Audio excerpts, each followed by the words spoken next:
नमस्कार। D2+ academy Jaipur में आप सभी का हार्दिक स्वागत है। और आज हम चर्चा करेंगे कि जो स्टूडेंट है वो लाइब्रेरी में जाते हैं तो लाइब्रेरी में उनका पढ़ने का जो टाइम है वो खूब रहता है।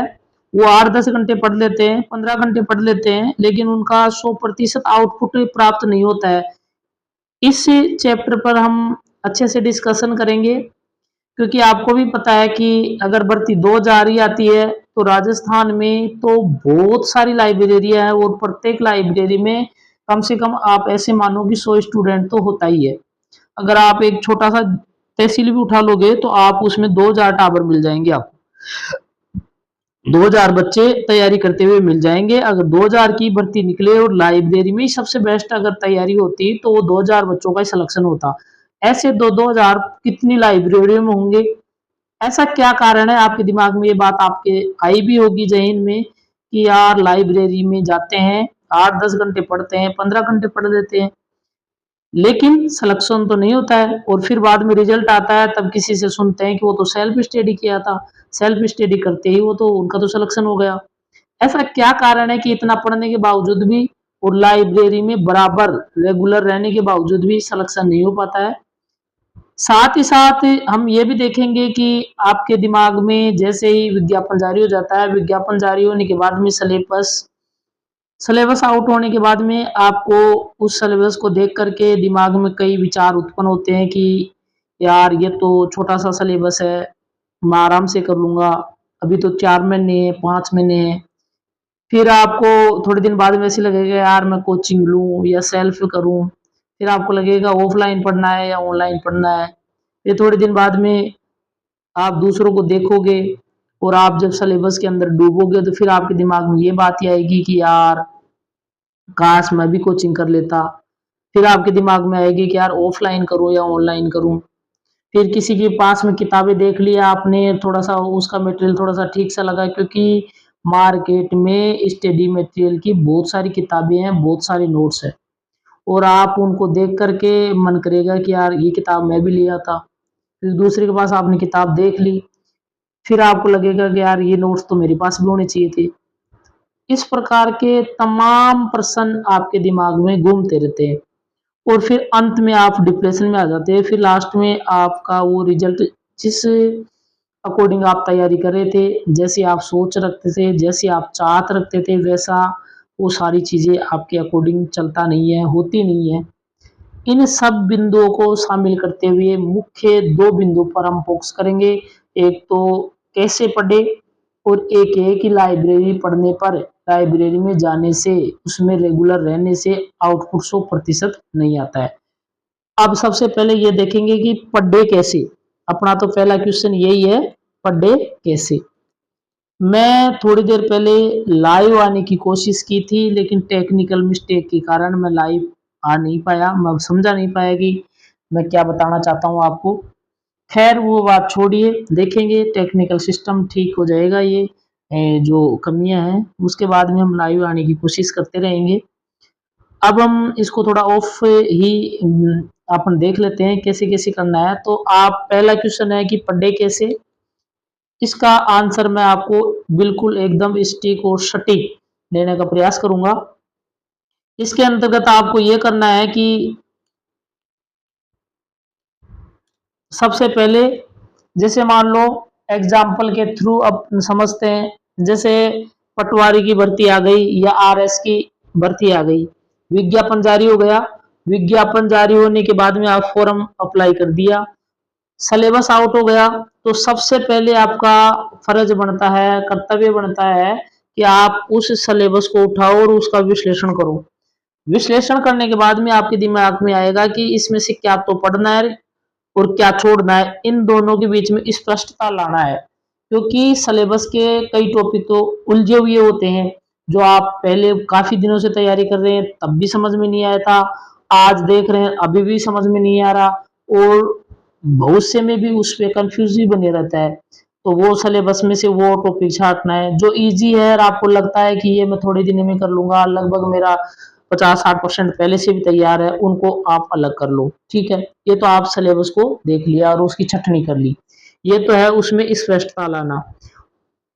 ये सिलेबस आपको टॉपिक वाइज छटनी करनी है कि ये टॉपिक है और ये टॉपिक फलानी फलानी किताब में से अच्छे हैं, ये फलानी नोट्स में मेरे पढ़े हुए हैं, इसको इतना सा करना है, ये आराम से याद हो जाएगा। ठीक है, उसके बाद में आपको पिछले वर्ष के जो प्रश्न पत्र है ना उनको देखना है, लेटेस्ट 5 साल के, ज्यादा पीछे के नहीं, क्योंकि पैटर्न चेंज होता रहता है। तो 5 साल के आप देख लो, 5 साल के यानी 5 पेपर, उस एग्जाम के 5 वो हो सकता है जैसे 2 साल के 3 साल के, तो 5 साल में आपको 2 या 3 पेपर मिल जाएंगे। क्योंकि आपको तो सिर्फ ये पहचानना है कि अपने को परीक्षा पैटर्न पहचानना है कि इसका पैटर्न क्या है और अब इसमें किस प्रकार के क्वेश्चन आ रहे हैं। सबसे पहले आपको परीक्षा का पैटर्न पहचान लिया, समझ लिया कि ये बार बार कौन से क्वेश्चन पूछ रहे हैं, प्रश्नों का लेवल कहाँ तक है, किस स्टैंडर्ड तक का है। फिर उसके बाद में आप प्रश्नों का स्रोत पहचानना है कि ये प्रश्न आ कहाँ से रहे हैं, कहाँ से आ रहे हैं। ऐसे नहीं कि आपने सिलेबस देख लिया और मार्केट में चले गए, बुक ले करके आ गए, बस पढ़ना चालू कर दिया। ये स्मार्ट स्टडी का प्लान नहीं है आपका। आप सिलेबस पहचान लिए, सिलेबस में आपने छटनी कर ली, छटनी करने के बाद में आपने टॉपिक अलग अलग बिखेर लिए, फिर उसके बाद में आपने पिछले प्रश्न पत्रों का अध्ययन कर लिया, उससे आपने परीक्षा पैटर्न को समझ लिया। परीक्षा पैटर्न के बाद में आपको ये पता चल जाएगा कि किस लेवल के क्वेश्चन आते हैं और अपने को कहाँ तक पढ़ना है। फिर उसके बाद में आपको प्रश्नों के स्रोत पहचानने, स्रोत पहचानने का मतलब ये है कि आपको वो देखना है कि ये प्रश्न है ना कौन सी किताबों में से आ रहा है, कौन सा टॉपिक कौन सी किताबों में से आ रहा है, यानी टॉपिक की प्रासंगिकता का अपने को अवलोकन करना है। इसके लिए आप क्या करोगे, जैसे मोटी मोटी किताब है जो प्रचलन में चल रही है, जिसका ट्रेंड चल रहा है, फॉर एग्जाम्पल जैसे मैं आपको बताऊं पनोरमा है, पनोरमा है, दीनदयाल पब्लिकेशन की एक किताब आती है वो है, हाल फिलहाल में जो ट्रेंड में रह रही है रोहित सर की किताब है, अन्य और भी किताबें होगी, मैं किसी पर्टिकुलर का नाम नहीं ले रहा। ऐसी बहुत सारी किताबें हैं जिनका ट्रेंड चल रहा है, जो आपको उचित लगे इसकी पुष्टि आप जरूर कर लेना। क्योंकि प्रश्न पत्र आपके पास होगा, पिछले वर्षों का प्रश्न पत्र होगा, हाल ही में एग्जाम लगे उनके प्रश्न पत्र होगा, उन प्रश्न पत्रों के माध्यम से आप प्रश्नों का स्रोत पहचान लोगे कि हाँ यही से प्रश्न आ रहे हैं।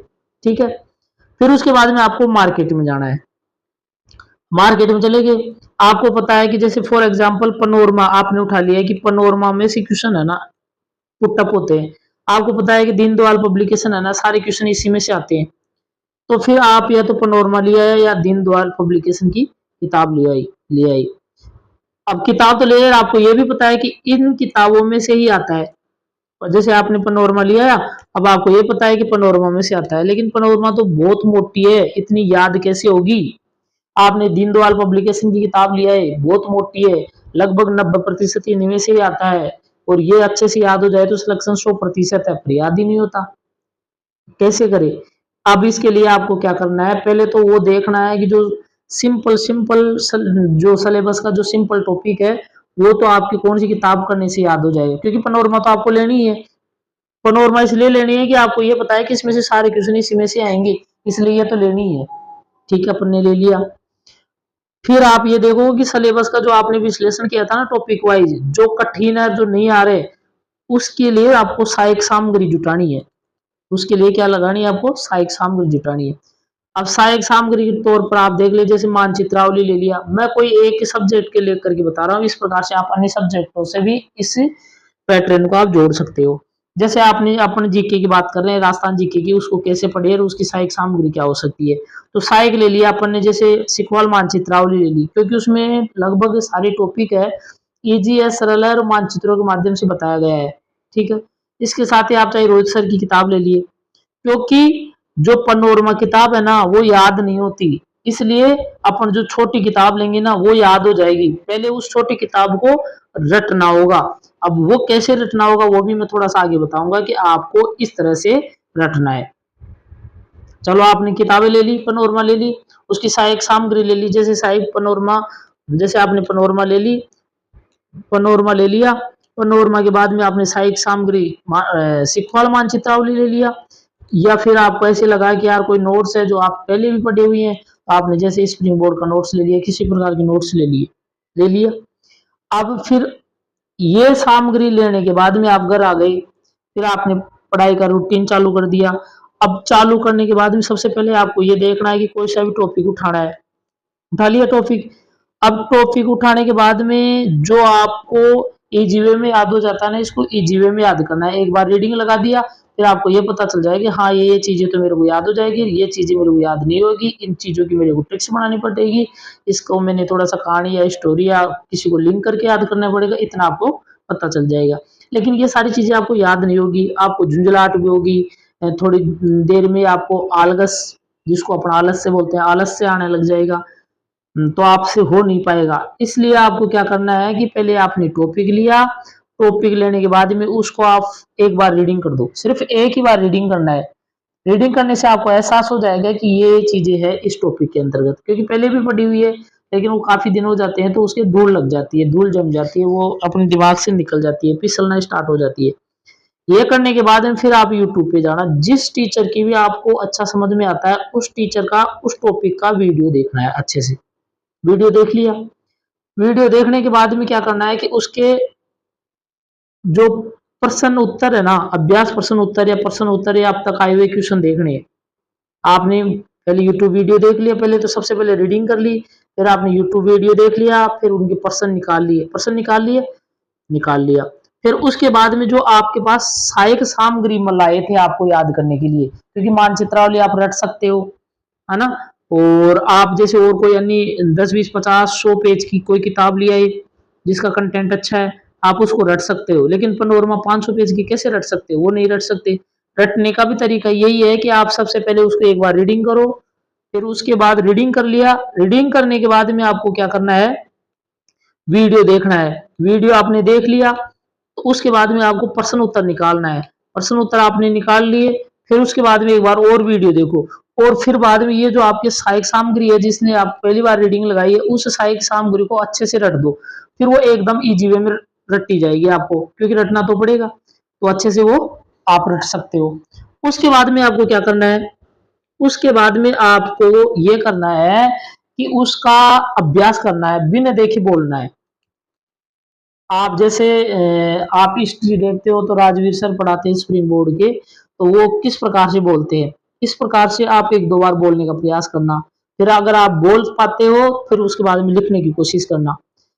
यानी सिलेक्शन का सबसे बड़ा कारण यह है कि जो टॉपिक है ना, टॉपिक तैसे टॉपिक तैसे टायर, वो टायर बन जाना चाहिए। टायर बन जाने का मतलब है कि वो एकदम चक्री हो जाना चाहिए। वो टॉपिक को इस प्रकार से चक्री कर दो कि आपको पता ही नहीं चले कि उसको कितनी बार पढ़ दिया, कितनी बार पढ़ दो उसको, टॉपिक को चक्री बना दो। चक्री बनाने के बाद में वो टॉपिक स्थायी मेमोरी में चला जाएगा। फिर अगला टॉपिक लेना।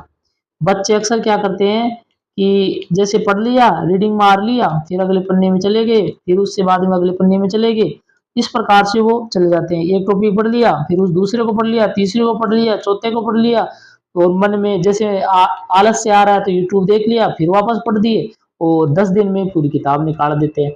तो ऐसे सिलेक्शन नहीं होता। सिलेक्शन के लिए तो आपको टॉपिक लेना होगा, टॉपिक को 3 कैटेगरी में पढ़ना है। जैसे मैंने रीडिंग कर ली, फिर वीडियो देख लिया, प्रश्न उत्तर निकाल लिए, फिर उसके बाद फिर एक बार वीडियो देख लिया, फिर वो जो सहायक सामग्री है उसको रट लिया। सहायक सामग्री को रटने के बाद में उसको बोलना है, बोल लिया, फिर उसको लिख लिया। इस तरह से एक चक्कर, फिर आपको खुद को ये पता ही नहीं चलेगा कि मैं इसको कितनी बार पढ़ दिया। और जब आपको ये पता नहीं चलेगा कि मैं कितनी बार पढ़ दिया, तो इसका मतलब है कि वो टॉपिक चक्री हो गया। क्योंकि अगर जैसे साइकिल का पहिया है, अगर वो चक्री हो जाता है तो उसके अंदर जो ताड़ियां होती है ना, वो दिखती नहीं है। पंखा है, उसकी पंखुड़ियां दिखती नहीं है, तभी जा करके मतलब रिजल्ट प्राप्त होता है। इस प्रकार से आपको करना है, क्योंकि कंपटीशन तो इतना ही है। तो ये तो आपको गया, और ये सारे टॉपिक करने हैं। ये जब टॉपिक हो जाए, इसके साथ साथ मैं ये भी बता रहा हूँ कि जैसे आपने पहले रीडिंग कर ली, जैसे आपने रीडिंग कर ली, फिर आपने वीडियो देख लिया, वीडियो देखने के बाद में आपने प्रश्न उत्तर किया, ये जो प्रश्न उत्तर कर लिए, फिर उसके बाद में फिर आपको वीडियो देखना है, और फिर ये सारी सामग्री रखनी है। उसके बाद में आप बिना देखे बोल लेना। जैसे आपने बोल लिया, एक दो बार लिख लेना। अगर आपने लिख भी लिया तो फिर आपको क्या करना है, फिर आपको करना है टेस्ट देना है उस टॉपिक का।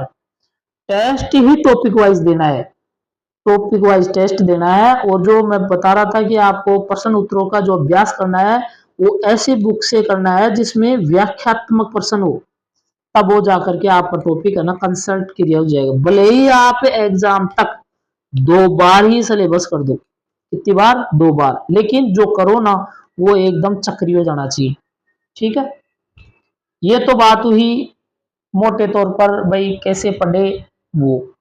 अब एक होती है बात लाइब्रेरी की। दिमाग में आता है कि यार लाइब्रेरी जाऊं या फिर ऑफलाइन पढूं, ऑनलाइन पढूं, कैसे क्या पढूं, उसके बारे में अपन थोड़ा सा डिस्कस कर लेते हैं। लाइब्रेरी में क्या होता है कि वहां का माहौल एकदम शांत होता है। फायदा तो यह है कि उसमें आप रेगुलरिटी बनी रहेगी, आप रोज जाते रहोगे, रोज जाते रहोगे, रोज जाते रहोगे। और आपने 10 घंटे पढ़ लिए, 10 घंटे पढ़ लिए, 10 घंटे पढ़ लिए, 12 घंटे भी पढ़ लिए, इस प्रकार से आप घंटों में व्यतीत करते जाओगे। यानी आपकी पढ़ाई है ना निरंतर जारी रहेगी और कई घंटों में जारी होगी, 10+ घंटों में जारी रहेगी आपकी पढ़ाई, 10+ घंटों में जारी रहेगी। ठीक है, लेकिन मैं आपको इस चीज को अच्छे से इस प्रकार से समझा रहा हूं कि जैसे बारिश है, बारिश का इंतजार पूरी साल से रहता है कि बारिश आएगी, बारिश आएगी।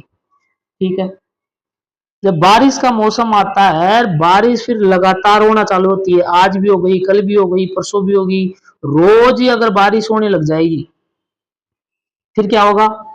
फिर ये हो जाएगा कि चारों तरफ कीचड़ ही कीचड़ हो जाएगा और एक रास्ता आ जाएगी। क्या आ जाएगी? एक रास्ता। एक रास्ता आने के कारण क्या हो जाएगा?